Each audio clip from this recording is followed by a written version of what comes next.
kids going home. This is what I don't like about GMRS. We have local schools and maybe daycares or something around here that like to use GMRS.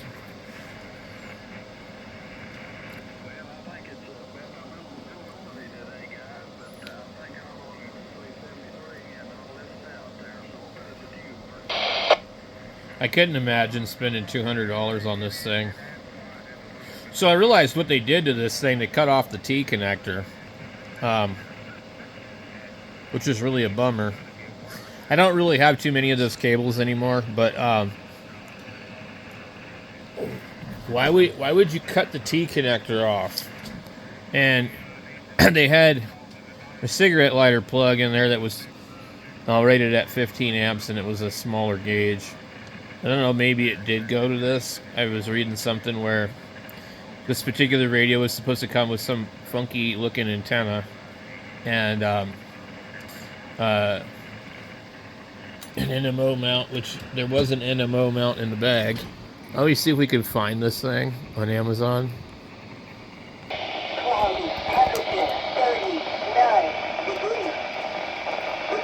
Handheld and 462.575 megahertz repeater, operated by G8028. Nobody ever uses that thing.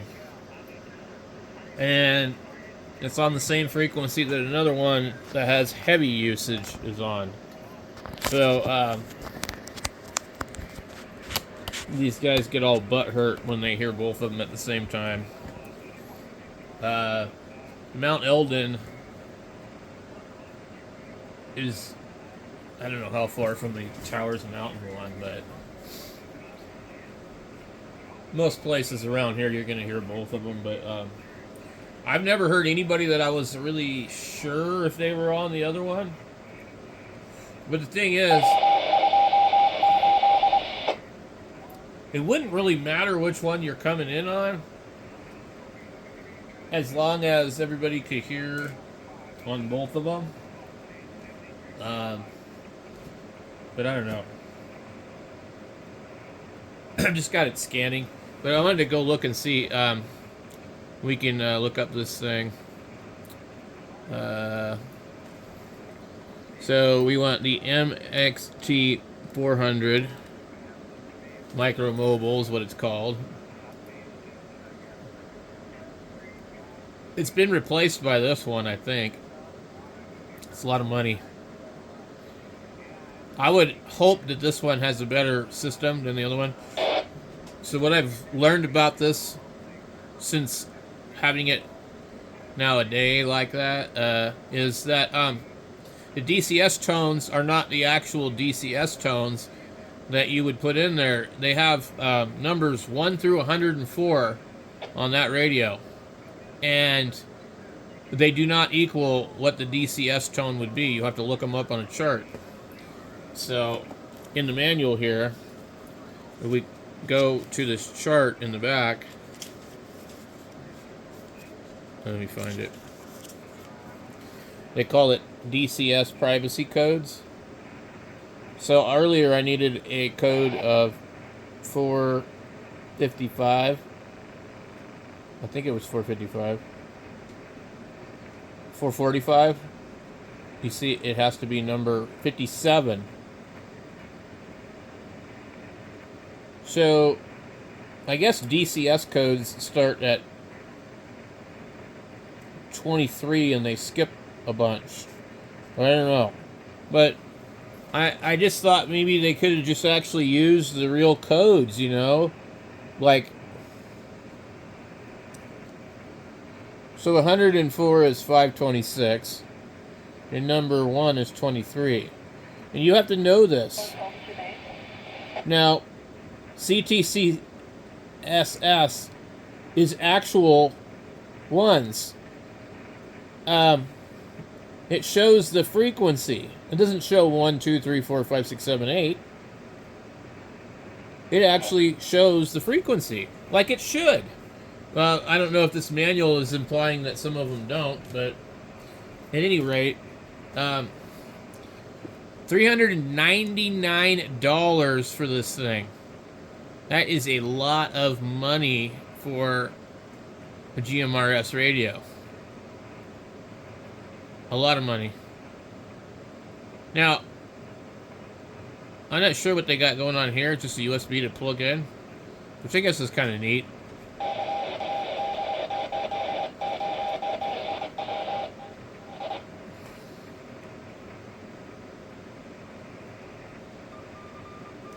There's another repeater going. I need to get into the menu on this, though. Anyway, we're not going to worry about that. It says it has 99 channels, so I don't know if there's something different about it. But people buy these things.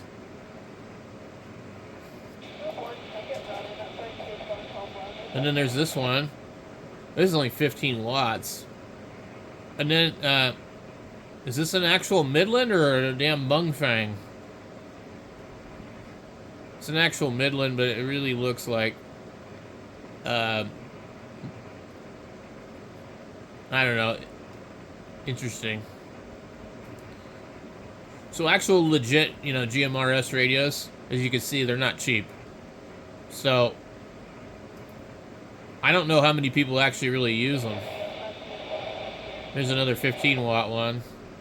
So this is the antenna that I think was supposed to come with the radio that I have. Now I would totally probably buy this first before anything. These rate oddity ones, look at it. It gives you the frequency. This stupid thing doesn't do that. It just shows you the channel. And, you know, because I'm a ham operator first and foremost, I don't know what the channel numbers are for these. I know the frequencies. Oh, God, I hate this dude. The Fruiticon guy. Yeah, Fruiticon. He likes to create hate and discontent to get views on his channel. He also likes to argue with ham radio people. Here's another one. Another one. Here's a 25 watt. It says it's GMRS. Rugged radios.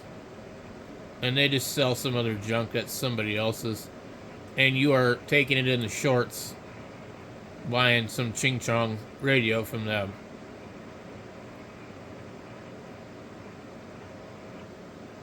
But that's what they do. There's some BS connection there. It's for all the homeboys with their little side-by-sides and stuff.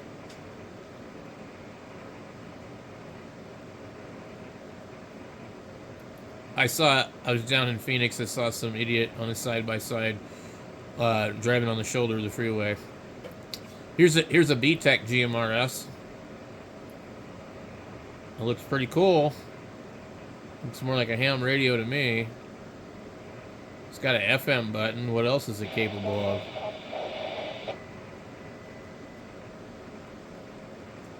NOAA weather. These claim to be GMRS too. And there's another version, the rate oddity version. So, I'm not seeing the actual radio.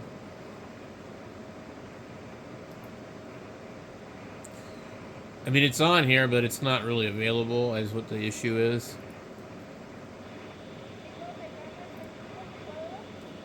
Here is a Retevis 179. Like, almost any of these would be a better option than buying this really overpriced one.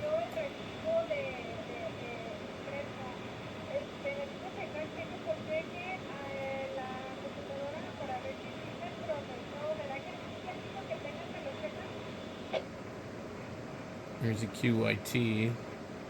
That looks like the rugged radio to me. Just a few little changes here and there. Or maybe even this one's the rugged radio version. Yep, look at it. Same radio. Same microphone. These guys are just rebadgers of radios. That's all they are.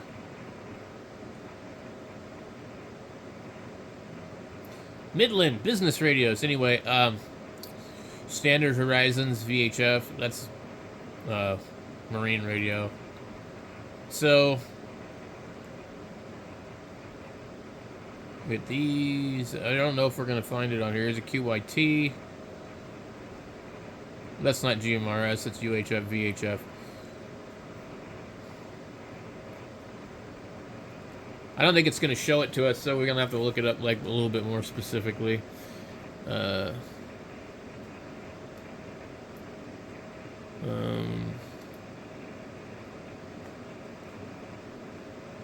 see.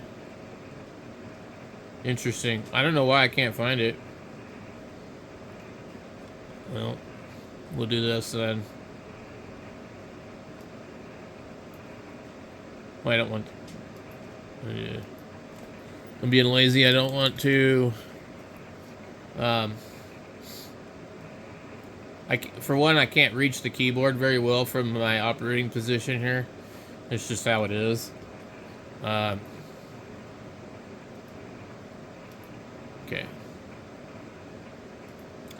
So these are some of the radios that they offer from Midland.com. I have no idea what the hell this has to do with the Jeep. Oh, it says Jeep on it. Very smart marketing by them, for sure.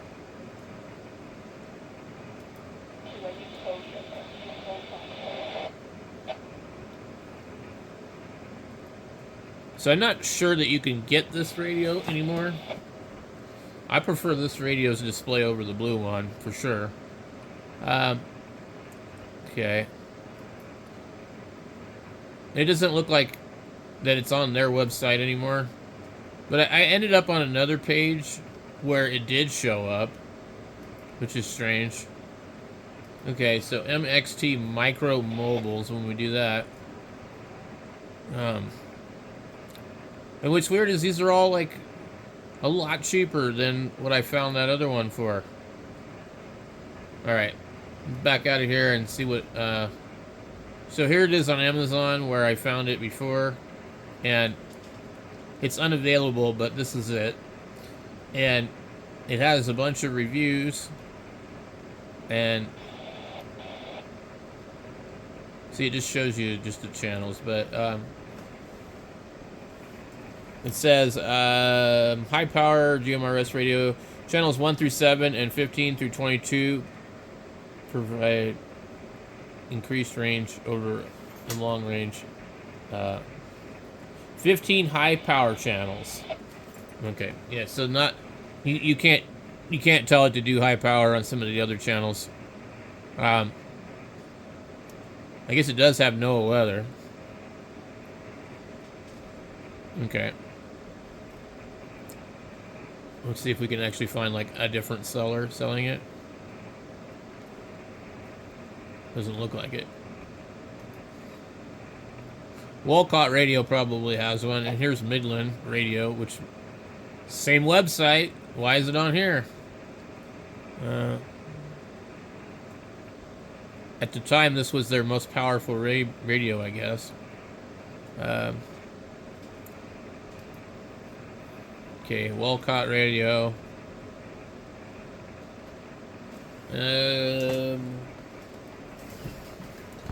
Some kind of bundle package.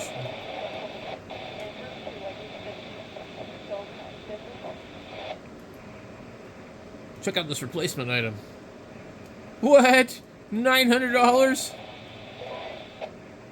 Oh my god.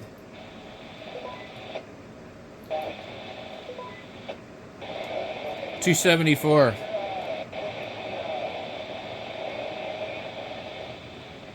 Now, I was pretty sure it was supposed to come with some other stuff, but this says antenna and mount not included in this one.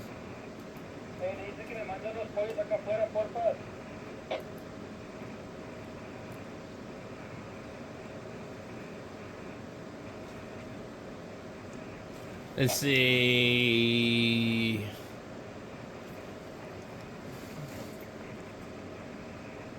People don't like this radio, apparently.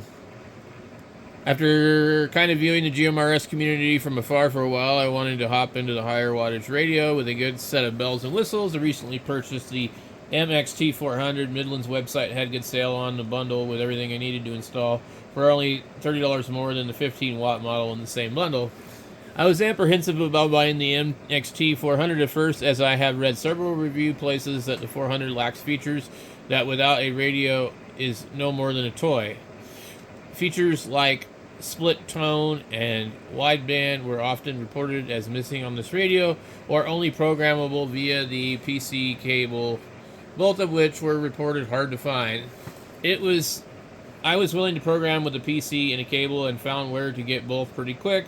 The radio came and was easy enough to install. After fiddling enough with it with the PC software, I come to find that both wideband and split tone can be accessed in the menu on the radio with no programming required. This is where my question comes in. While there are some things missing that I'd like tone scan and no weather, but other than that, the radio seems quite capable. Maybe it's my lack of using other radios as I am new, but I wonder why there is so much negative talk around this model. Anyone have insight? Let's see what these people say. I have some radios without NOAA, but I just added the channels. Easy enough. I do like the weather alert feature on the radios that include it, though.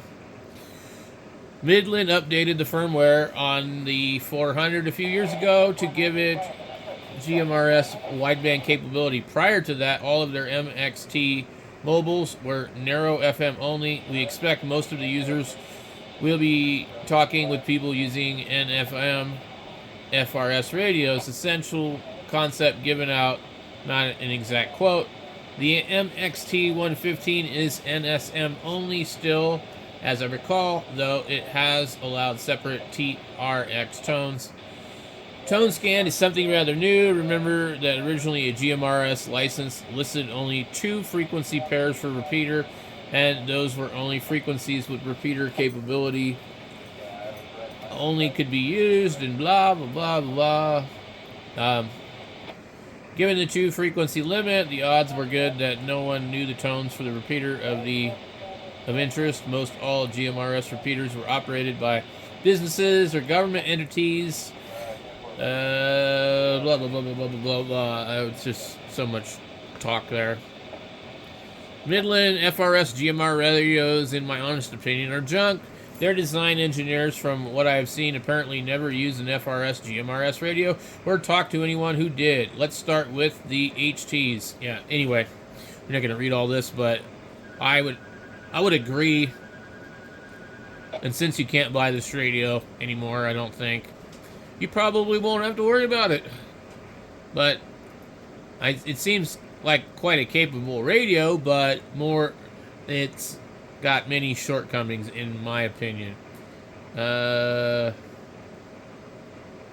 bought it because it was $14, and I bought a few other things at the thrift store, which allowed me to get it for 20% off of that $14.49.